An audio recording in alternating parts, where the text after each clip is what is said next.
자, 학생 여러분들 안녕하십니까? 오늘 10차시 시간입니다.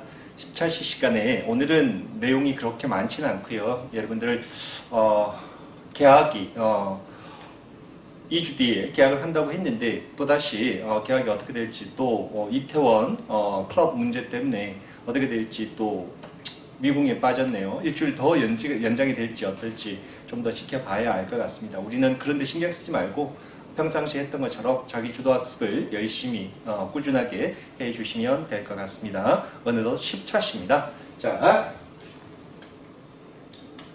자, 오늘 공부할 내용의 핵심은요, 조공과 책봉이라는 말을 여러분들이 좀 이제 익혀두셔야 되는데요. 동아시아의 외교에서 또 가장 중요한 키워드가 바로 조공과 책봉이라는 그러한 키워드거든요.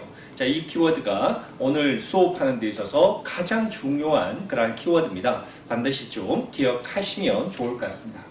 이러한 조공과 책봉의 이러한 외교 관계가 처음으로 시작됐던 것을 바로 중국의 주나라 때부터다라고 이야기하는데요. 자, 주나라 때 조공책봉의 시초는 어떤 형태로 이루어졌는지, 자, 조공책봉의 개념은 어떠한 것인지를 지금부터 설명하겠습니다.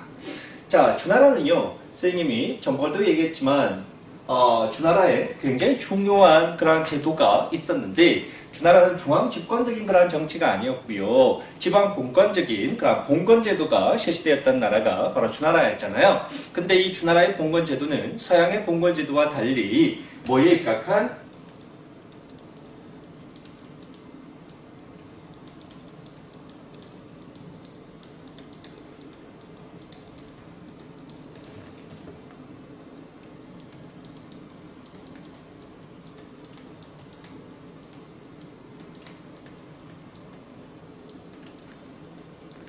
혈연적 종법에 입각한 봉건제도다, 이렇게 얘기했었습니다.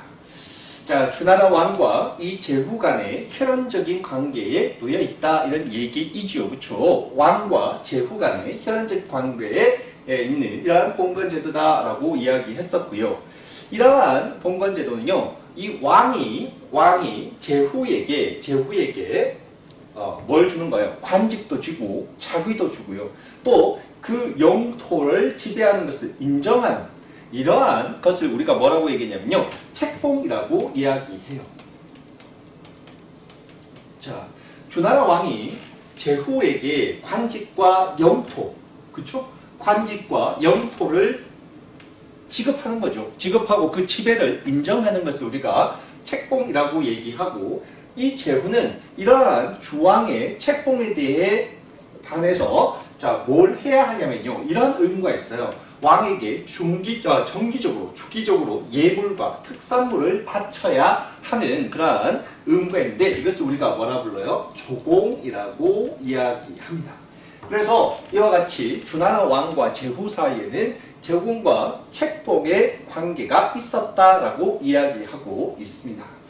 자, 이러한 관계들이요, 처음에는 주나라 내에서 이루어졌지만 이것이 점차적으로 확대되어져서 동아시아의 각 나라들 간에 이러한 조공과 책봉의 관계가 형성되어지면서 동아시아의 외교 관계가 만들어졌다라고 이야기하는 겁니다. 자, 이제는 거기에 대한 상세한 내용들을 하나하나 살펴보도록 하겠습니다. 중국 한나라와 동아시아 한번 보겠습니다. 한나라 고조는요, 한나라 고조 유방 얘기하는 거죠. 그렇죠? 한고조 유방 얘기하는 겁니다. 유방은 누구를요? 초나라의 항우를 물리치고 중원을 또다시 통일한 진나라에 이어서 또다시 중원을 통일했던 한고조 유방에 대한 얘기인데요. 이 한고조는요, 강력한 군사력을 바탕으로 해서 누구에게 굉장히 큰 수모를 겪었냐? 진나라 한나라 때는 항상 북방에 있는 누구의 시달림을 겪었어요. 진시황 또한 이 북방 유목민족들 때문에 침입을 대비하기 위해서 뭘 설치했어요? 만리장성을 축조하기도 했었잖아요. 그런 것처럼 이 한고조 또한 흉노족의 침입이 계속되어졌었고, 이때 흉노족의 침입이 계속되어졌었는데, 이때가 한고조 때가 흉노족의 최전성기다라고 이야기했잖아요. 최전성기 때 흉노의 최전성기의 선우, 누구 선우? 묵특선우 있었잖아요. 기억납니까? 묵특선우에게 전쟁에서 평성전투에서 패배하면서 인질로 잡히기도 했었다. 그 인질로 풀려나기고 이제 화해를 맺기 위해서 명목상 형제 관계를 또 체결하기도 하고 또 주기적으로 흉노에게 곡물도 바쳤고요. 반면에 한나라의 공주를 이 묵특선우에게 바치기도 했었잖아요. 그래서 이때 최초의 화본공주가 바로 이 한고조 때 시작되었다라는 얘기 했었습니다. 그래서 화본공주의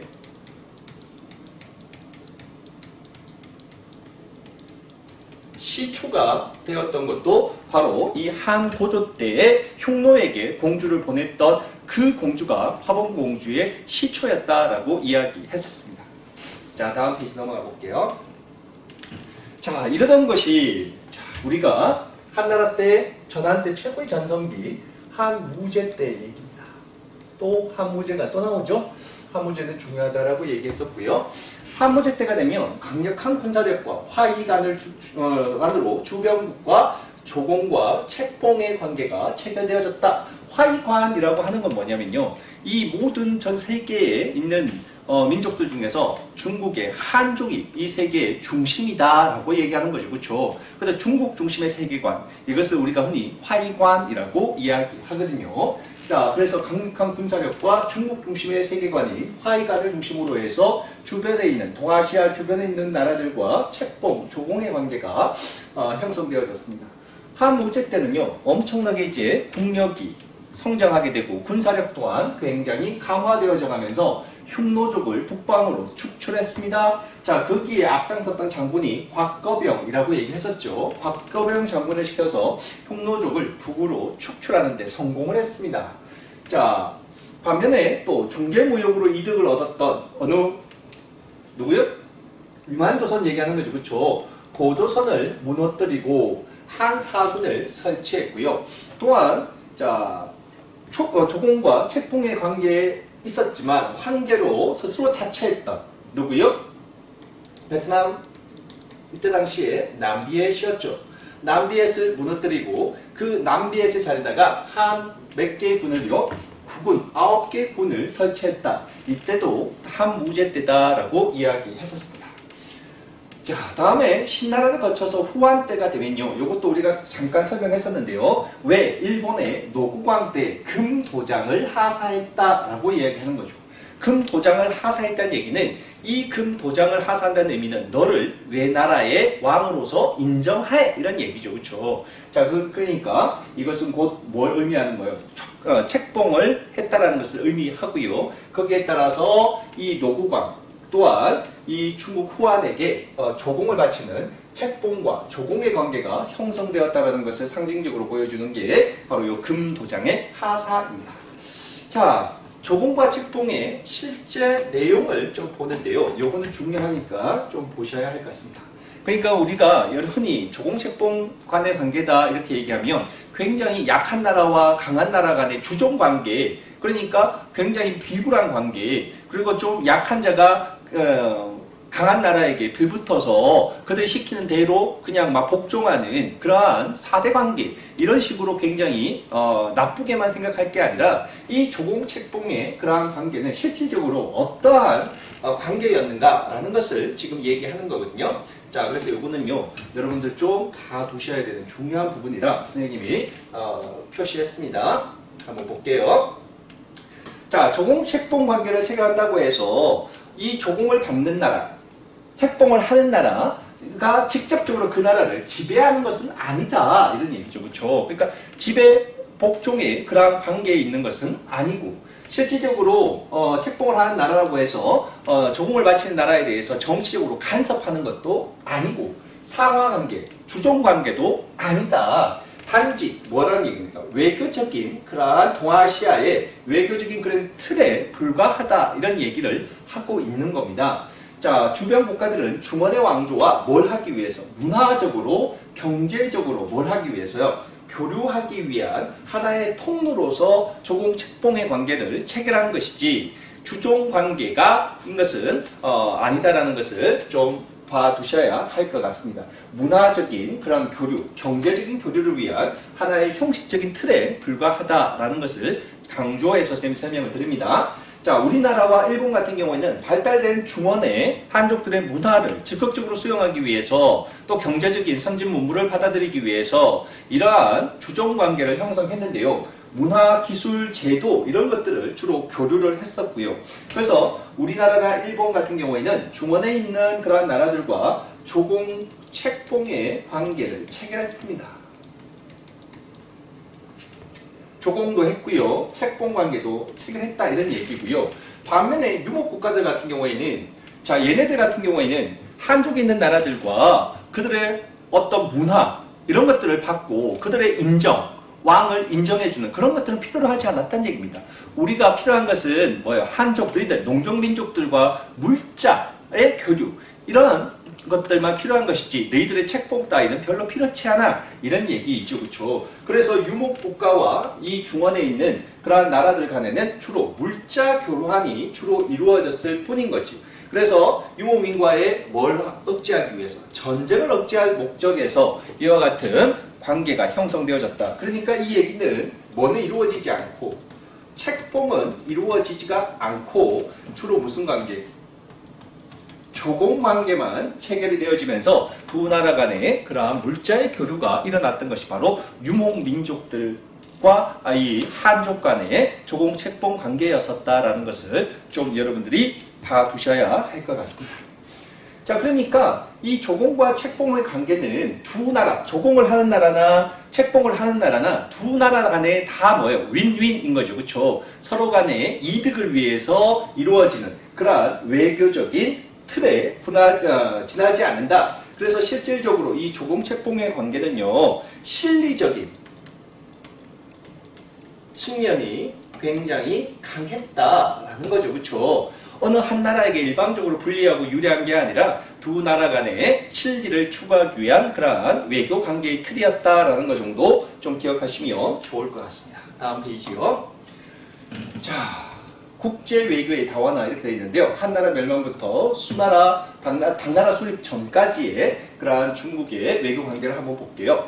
자, 이러한 조공 책봉의 관계는 아까도 얘기한 것처럼 각국의 이해관계를 반영한 무슨 측면이 강했다고요? 실리적인 측면이 강한 그러한 외교적인 형식의 틀이었다 이렇게 얘기했었습니다.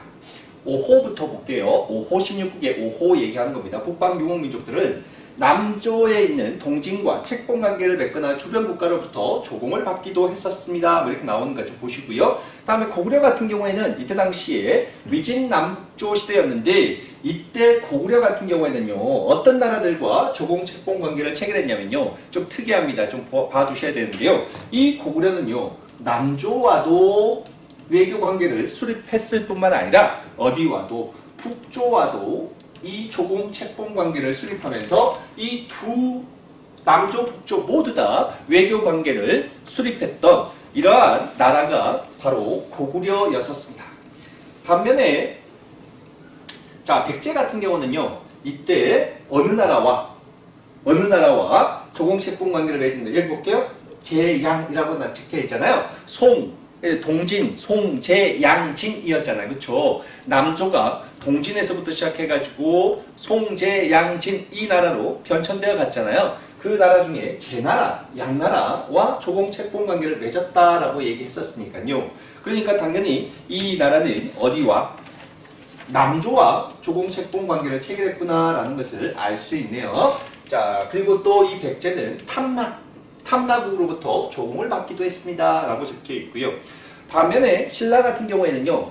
처음에는 이 지리상의 불리한 점 때문에 중국과 직접적인 교류를 할 수가 없었어요. 자, 그러다가 처음에는 백제 중계로에서 6세기 때 중국 남조와 책봉 조공 관계를 맺기도 했지만 이때 언왕 이후로 한강을 차지하게 되면서 중국과 직접 남북조와 외교 관계를 맺게 된 것은 언제 이후라고요? 바로 진흥왕 때이죠. 진흥왕 때 백제의 성왕과 관산성 전투에서 승리하면서 성왕을 내쫓고 한강을 오롯이 신라가 독차지하게 되잖아요. 그때 이후 한강을 점령하게 되면서 중국과도 중국 남북조와 직접적인 외교 관계를 수립했을 때가 바로 신라 진흥왕 때 얘기입니다. 6세기 때 얘기죠. 반면에 일본 같은 경우에는요. 5세기 야마토 정권 때 중국의 남조와 그렇죠. 남조와 책봉 관계를 체결했습니다. 그리고 신라와 백제로부터도 문물을 수용했습니다. 이 얘기했죠? 자, 이때부터 외계 선진 문물을 수용하면서 도웨인, 도레인 이런 거 얘기했잖아요. 그러면서 그들의 문화, 야마토 정권의 문화, 아스카 문화 이런 것들이 형성되어지는데 결정적인 역할을 했다라는 그런 얘기 했었습니다. 또 이때 또 뭐요? 가야의 철기가 전해지면서 이때 야마토 정권이 수립되는데 굉장히 중요한 또 역할을 했다 이런 얘기도 다 했었죠. 자, 기억나십니까? 기억나셔야 합니다. 자, 다음 페이지 넘어가겠습니다. 자, 다음에 남북조로 넘어왔는데요. 이 남북조 중에서도 특히 여기에 남조가 나와 있는데요. 남조의 외교 정책은요, 이이제이의 외교 정책을 추진했다 이런 얘기입니다. 이이제이입니다. 자, 여기 보시면 오랑캐로서 오랑캐를 견제하는 그러한 정책을 추진했는데요. 여기 보니까 요서의 선비족, 서부의 토요콘, 북쪽의 유연 등과 우호 관계를 체결하면서 어떤 나라들, 자, 이때 북조의 어떤 나라요? 북위를 견제하는, 그러니까 오랑캐로서, 이런 오랑캐로서 북위 오랑캐를 어떻게 한다는 얘기입니까? 견제하는 그러한 정책을 추진했던 것이 바로 남조의 외교 정책이었다라고 이야기하는 겁니다. 좀 봐두셔야 합니다. EJ 정책 좀 기억하실게요. 요거는 선생님이 조금 EJ 요거는 해놨습니다. 좀 봐주시면 좋을 것 같고요. 다음요, 돌궐로 넘어왔네요. 돌궐. 자, 우리 돌궐 그림에 기억하는 거 기억나죠? 우리 7세기 때 항구사 시간 배웠잖아요. 7세기 동아시아 외교 관계할 때 돌궐, 고구려, 백제 외에 남북 세력 이라는 걸 얘기할 때 배웠죠. 그리고 또 수단과 신라의 또 남북 동서 세력 이 관계 배웠잖아요. 십자형 외교라고 설명을 했었는데요. 그때 돌궐입니다. 돌궐이 굉장히 강성했을 때가 6에서 8세기 때였거든요. 그러니까 우리가 아까 얘기했던 7세기 십자형 외교를 얘기할 때는 바로 이 7세기 때 얘기니까요. 돌궐의 전성기 때 얘기를 하고 있는 거죠. 그렇죠? 자, 이 돌궐이 제일 강력했을 때가 6에서 8세기 때였는데요. 최고의 통치자가 뭐라고 불렀냐면요. 우리가 흉노족의 최고의 통치자는 선우라고 불렀잖아요. 이 돌궐족의 최고의 통치자는요. 이렇게 불렀습니다. 가한 또는 카간이라고 부르기도 했는데요.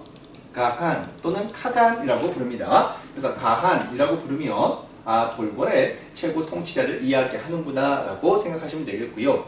유목민족 최초로 유목민족은 항상 얘네들은 이렇게 얘기했죠. 이동하면서 전투만 하는, 그러면서 약탈을 통해서 그들의 식량 문제나 경제 문제를 해결한다라고 얘기했죠. 그러다 보니까 얘네들은 항상 이동하면서 또 먹고 살기에 굉장히 급급한 그러한 민족들이었기 때문에 문화가 발전되지 못했다라고 얘기했죠. 그래서 북위의 효문제 같은 경우에는 한족을 다 점령해 놓고도 그들을 지배하는데 그들이 문화적으로 열등하기 때문에 한족의 문화를 적극적으로 수용하려고 하는 한화 정책을 추진했잖아요. 그런데 이러한 유목민족들 중에서 그래도 유목민족 중에서 그나마 문화가 발달해서 유목민족 중에서 최초로 그들 고유의 뭘 사용했던 문자를 사용했던 유목민족이 바로 이 돌궐이라고 하는 북방 유목민족이거든요. 그래서 유목민족 중에서 최초로 문자를 사용했던 민족이라고 얘기하면 우리가 돌궐이라고 얘기하는 거죠. 이 유목민족이 돌궐이 문자를 최초로 사용했다라는 그러한 증거가 되는 게 바로 뭐냐면 필테긴비라고 하는 비석이 발견되어졌는데요. 이 비석을 보니까 그들 고유의 문자가 새겨져 있었던 거죠. 그래서 돌궐은 돌궐 고유의 문자를 사용했구나라는 것을 우리가 알 수 있는 그러한 증거가 되는 겁니다. 이 돌궐은요, 그 전에 강력했던 유목민족 유연을 누르고 돌궐이 제국을 형성하면서 6세기 북방 유목민족의 강자로서 등장하게 됐던 것이 바로 돌궐이었고요. 이때 북조를 보니까 북위가 무너지고 이때 북제와 여기 잘못됐네요. 북추입니다. 여기 조금 오타가 났네요. 북주와 북제 둘로 갈라져 있었잖아요. 이 두 나라가 돌궐의 공주를 왕으로 맡기 위해서 서로 경쟁했을 정도로 이 돌궐이 이때 굉장히 강력했구나라는 걸 얘기하는 거고요.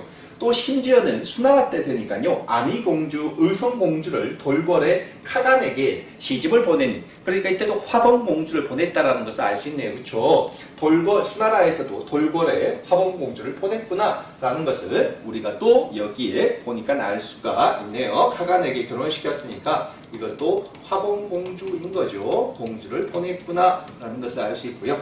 그러다가 돌궐이요, 동서로 분열되어지면서 세력이 점차적으로 이제 축소되어지는 그러한 상황으로 되어졌다. 8세기경에 오면서 그랬다는 얘기고요. 다음에 당나라 때의 동아시아 국제관계를 한번 보시면 당나라 세력은 7세기에 고구려 백제를 다 멸망시켰죠. 660년에 백제를, 그 다음에 668년에 고구려를 멸망시키고, 반면에 나당 전쟁으로 이어지면서 676년 나당 전쟁이 끝날 때까지 이 한반도에 굉장히 강력한 그런 세력으로서 한반도에 압박을 가했었죠. 당나라 수립 초기에 돌궐에 조공을 바쳤습니다. 얘기했었죠? 당나라 수립 초기에는. 그러나 7세기 이후가 되면서 돌궐 세력이 점차적으로 약화되어져 가면서 동서 돌궐이 결국은 멸망하게 되고요. 그러나 8세기 오면서 또다시 동돌궐과 후돌궐로 다시 부흥하기도 했었습니다. 자, 티베트 지역에서는요, 이때 북방 유목민족 또 하나 우리 기억나죠? 저번 시간에 했습니까? 티베트 지역에 유목민족 또 누가 있었습니까? 7세기 때 토번이라는 나라가 있었고요. 이 토번이 제일 강력했을 때의 왕이 바로 누구였습니까? 송첸칸포였죠? 칸포가 있을 때 최고의 전성기였었고, 자, 이 송첸칸포가 또 당나라를 공격하게 되어지면서 이때 또 화범공주를 당나라에서 보냈는데요. 이때 보낸 화범공주를 우리가 무슨 공주라고 그랬냐면 문성공주를 화범공주로 또 보내기도 했을 때가 바로 또 당나라 때였었습니다. 자, 그러니까 이때 돌궐에도 화범공주를 보냈고, 토번에도 화범공주를 보내고 그랬던 거죠. 그렇죠? 흉노에도 또 보내고, 이와 같이 북방 유목민족이 끊임없이 한족 때 중원에 있는 나라들을 압박을 가하게 되면서 이러한 중원에 있는 나라들은, 한족의 나라들은 이 북방 유목민족들을 달래기 위해서 이와 같이 화범공주를 끊임없이 보내고 조공도 바치고, 이러할 정도로 북방 유목민족들을 계속해서 한족들을 괴롭히는 그러한 관계에 있었구나라는 것을 알 수 있습니다. 다음에 자, 당나라 때가 오면 주변국과 조공 책봉 관계를 형성했다. 자, 당나라 때는 쌤이 얘기했습니다. 무엇보다 중요한 국제인들이 활약했던 거죠. 당의 선진 문물을 적극적으로 활용하기 위해서, 적극적으로 받아들이기 위해서 많은 국제인들이 당나라로 개방적인 이러한 장안성으로 몰려들었다라고 얘기했었잖아요. 자, 이러한 당나라는 의 문화들이 주변국들과 조공 책봉 관계를 형성하면서 더욱더 주변국, 동아시아 주변에 있는 당나라 주변에 있는 많은 나라들에게 그들의 문화가 형성되어져 가면서 동아시아 문화권이라고 하는 그런 문화권들이 형성되어졌던 시기도 바로 이 당나라 때였거든요. 자, 국제 질서의 안정 목적이었고, 당의 선진문물 수용 등 이 국제 질서의 안정이 목적이었다는 얘기는 이렇게 조공 책봉 관계를 체결함으로써 당나라의 침입, 군사적인 그런 안정, 이런 것들을 얘기하는 거거든요. 이런 것을 군사적 안정을 목적으로, 또 당나라의 선진문물 수용, 이러한 것들을 목적으로 주변국들은 당나라와 조공 책봉 관계를 체결했습니다. 이렇게 얘기했고요. 이 조공 책봉 관계는 지배, 피지배의 관계가 아니다라고 얘기했죠. 철저하게 자국의 실리를 중요하게 생각하는 그러한 국제관계였다라고 얘기했습니다. 자, 그래서 이것은 지배, 피지배의 관계가 아닌 자국의 실리, 이익 중심의 그러한 국제관계였었다, 외교관계였었다라는 설명을 했었습니다. 자, 다음에요.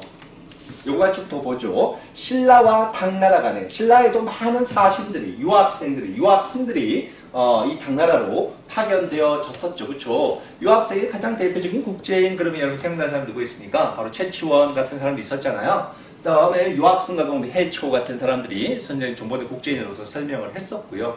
자, 이러한 많은 사람들이 당나라의 선진 문물, 선진 학문 이런 것들을 받아들이기 위해서 당나라로 보내졌었다라고 얘기했고요. 이때 많은 신라 사람들이 당나라에 얼만큼 많은 사람들이 넘어갔느냐라는 것을 볼 수 있는 것이 바로 신라방, 신라소, 신라원 같은 것들이 바로 그 증거가 되는 것들이다라고 이야기했었죠. 한국 시간에 다 설명했던 거고요.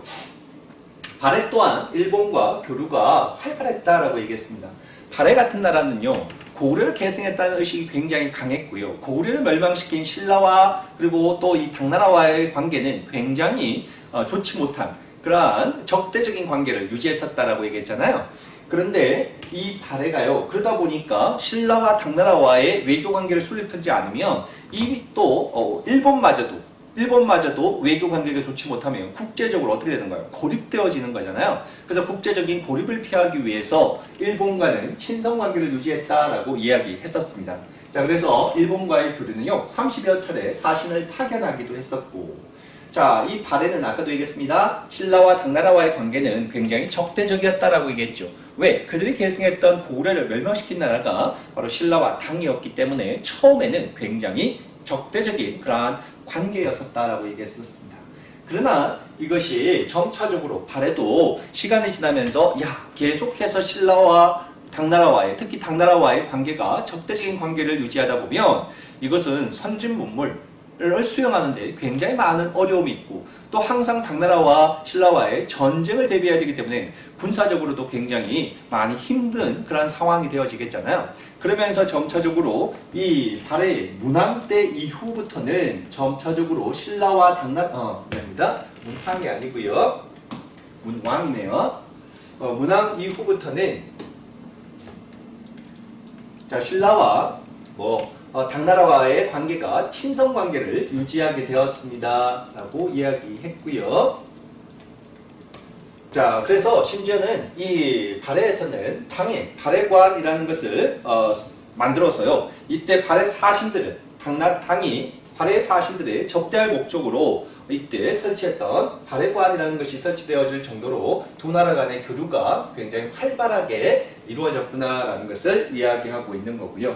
다음에 발해를 보니까 보시면 되겠고요. 다음에 자, 일본 한번 볼게요. 일본은요, 자, 견당사, 견수사 이런 것들을 다 파견하면서 선진 문물을 받아들이기 위해서 엄청난 노력을 했었죠. 그렇죠? 견당사, 견신라사라는 걸 파견했다라고 얘기했죠. 자, 무슨 시대 때요? 나라 시대 때 이때 견당사, 견신라사 이런 것들을 파견하면서 신라와 당나라의 발달된 문물을 받아들이기 위한 그런 노력을 끊임없이 했을 때가 바로 이 나라 시대 때 얘기고요. 그러나 해양 시대 때가 넘어오면서 이때는 외국에 있는 문물을 받아들여서 문화를 발전시키는 게 아니라 그들 고유의 문화, 그들만이 가지고 있는 그들 고유의 문화를 중요하게 생각하는 국풍 문화가 일어나게 되면서 이때 견당사, 견신라사의 파견을 중단하게 되어졌다라는 얘기 했었습니다. 다음에 토번과 위구르인데요. 자, 당과 군사적으로 대립을 했습니다. 경제적 교류를 위해서 조공관계만 원했다. 아까 쌤이 얘기했죠. 유목민족들은 책봉은 원하지 않죠. 그들이 원하는 것은 농경민족과의 경제적인 교류. 그래서 책봉이 아니라 조공관계만 형성이 되어졌다라는 그러한 얘기 했었습니다. 그래서 조공관계만을 원했다라는 그러한 얘기를 하고 있는 겁니다. 8세기 이후에 당나라는요, 토번과 위구르에 비해서 군사적으로 열세였기 때문에 그들과 무슨 관계를 화친 정책을 추진하기도 했었습니다. 이런 얘기 하고 있는 거네요. 자, 다음 페이지 넘어가 볼게요. 북방 유목민족을 한번 정리해 볼게요. 우리가 북방민족, 최초의 동아시아의 북방 유목민족은 바로 흉노였죠. 흉노에 대한 제일 중요했던 흉노죠. 자, 흉노는 이때 있었을 때 중원에 무슨 나라가 진나라, 한나라가 있었죠. 자, 한나라가 있었고 이 진나라는 흉노 때문에 결국은 흉노의 침입을 막기 위해서 뭐 했습니까? 만리장성을 축조하기도 했었고요. 다음에 한무제 때는 심지어 장건을 보내서 또 비단길을 개척하기도 했고, 다음에 곽거병 장군을 시켜서 마침내 이 흉노족을 북방으로 몰아내는 데 성공하면서 흉노가 급격하게 세력이 약화되어져 가게 되었던 것이 흉노족이었고요. 흉노에 이어서 다음에 등장하는 북방 유목민족은 오호였죠. 오호 중에서도 제일 강력했던, 그래서 오호 16국을 통일했던 무슨 족? 선비족이 이어졌고요. 자, 선비족에 이어서 이때 등장했던 강력한 유목민족은 유연이었습니다. 유연이라는 북방 유목민족 6세기였습니다. 아까 잠깐 설명했는데요. 유연을 몰아내고 북방에 강자가 등장했던 것이 돌궐이었죠. 돌궐은 6에서 몇 세기요? 8세기 때 세력으로서 굉장히 강력한 세력이었고, 이 동일권을 몰아냈던 또 북방유목 민족이 위구르였죠. 이 위구르가 8세기 이후에 북방민족의 그러한 새로운 맹주로서 위구르 제국을 형성하기도 했었다라는 얘기 했었습니다. 요 사이에 또 하나 북방유목민족이라고 보기는 힘들지만 이거는 서쪽의 티벳 고원 지역에서 유목생활을 했던 유목민족이 또 있었죠. 그 애들이 바로 누구였습니까? 토번이었죠. 토번 7세기 때 토번입니다. 이때 최고의 통치자 누구였습니까? 송첸캄프 라는 그러한 또 지도자가 있던 토번이었었죠. 그렇죠? 자, 오늘은 여기까지 하겠습니다. 저번 시간에 너무 많은 수업 내용을 하다 보니까 여러분 좀 힘들었을 겁니다. 오늘은 간단하게 여기까지만 설명하겠습니다. 다음 시간에 뵙겠습니다. 수고하셨습니다.